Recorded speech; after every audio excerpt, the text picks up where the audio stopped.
চাকসু নির্বাচনে প্রধান রাজনৈতিক ছাত্র সংগঠনগুলো ছাড়াও বাম, প্রগতিশীল ও স্বতন্ত্র শিক্ষার্থীরা অংশ নিচ্ছে। ইতোমধ্যে মনোনয়নপত্র যাচাই বাছাই সম্পন্ন হয়েছে। আজ বৈধ প্রার্থীর তালিকা প্রকাশ করবে চাকসু নির্বাচন কমিশন।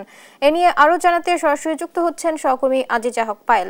পায়েল, কখন চূড়ান্ত প্রার্থী তালিকা প্রকাশ করা হতে পারে, এ বিষয়ে বিস্তারিত জানাবেন।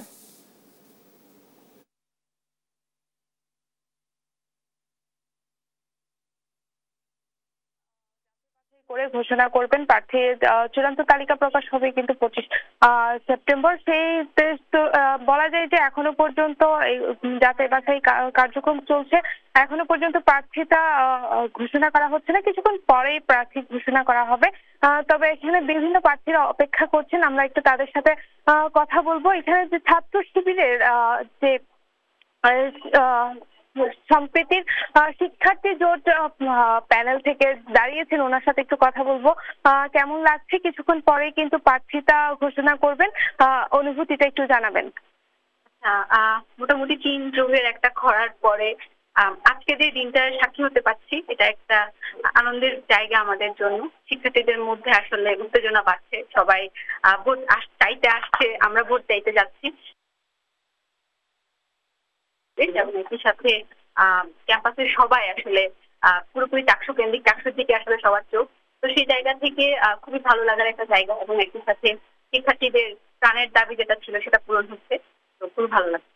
জি, যেমনটি শুনছিলেন, তারা বলছিল 3 যুগ পরে যখন এই কার্যক্রম হতে যাচ্ছে তাদের খুব আনন্দ উচ্ছ্বাস রয়েছে।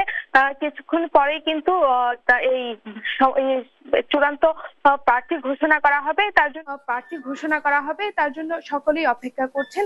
এখানে রয়েছেন ছাত্র দলের প্রার্থী এবং স্বতন্ত্র প্রার্থী, সকলেই কিন্তু অপেক্ষা করছেন। ছাত্র দলের সমর্থিত প্রার্থী রয়েছেন, আমরা একটু ওনার সাথে কথা বলবো। কি অবস্থা, কেমন লাগছে এবং কতটুকু আশাবাদী?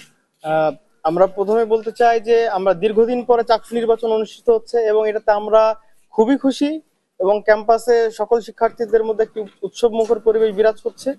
তবে একই সাথে আমাদের মধ্যে একটি শঙ্কা কাজ করছে যে যে সময়ে বা যে ডেটে চাকসু নির্বাচনটি দেওয়া হয়েছে সেটি দীর্ঘ একটি ছুটির পরে, এবং আমরা ক্যাম্পাসে বিগত দিনে দেখেছি যে ছুটির পরে ক্যাম্পাস সচল হতে পুরোদমে 10 থেকে 15 দিনের সময় লাগে।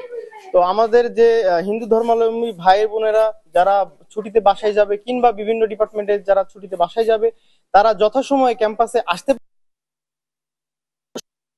একই সাথে আমরা শঙ্কা পোষণ করি এই প্রশাসনের আন্ডারে একটি সুষ্ঠু নির্বাচন আদতে সম্ভব কিনা এই বিষয়ে আমরা সন্দিহান। এবং এই বর্তমান যে বিশ্ববিদ্যালয় প্রশাসন রয়েছে তা 5 আগস্ট পরবর্তী সময় থেকে বর্তমান সময় পর্যন্ত একাধিকবার ব্যর্থতার পরিচয় দিয়েছে, এবং তার সর্বশেষ উদাহরণ জোবরাবাসীদের সাথে আমাদের স্টুডেন্টদের যে সংঘর্ষ হয়েছে, তাতে তারা আমাদের স্টুডেন্টদের নিরাপত্তা দিতে সম্পূর্ণ ব্যর্থ হয়েছে।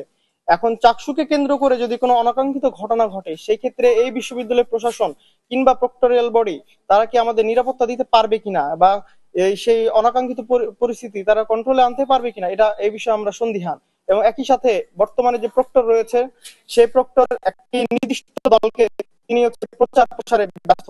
তো আমরা এই প্রক্টরের আন্ডারে যে নির্বাচন করব, সেই নির্বাচনটা আদতে সুষ্ঠু হবে কিনা এটা নিয়ে আমরা শঙ্কিত। কারণ আমরা দেখেছি ডাকসু এবং জাকসু নির্বাচনে ব্যাপক কারচুপি হয়েছে, এবং সেটি আমরা আপনাদের মাধ্যমে বিভিন্ন সামাজিক যোগাযোগ মাধ্যমে দেখেছি। তো এই বিষয়টি তবিতেও হবে কিনা, চাকসুতে হবে কিনা, এই বিষয় নিয়ে আমরা খুবই শঙ্কিত। ধন্যবাদ। যেমনটি শুনছিলেন, আসলে বিএনপি ছাত্র দলের সমর্থিত যে গোষ্ঠী রয়েছে তারা একটু সংখ্যা জানিয়েছেন।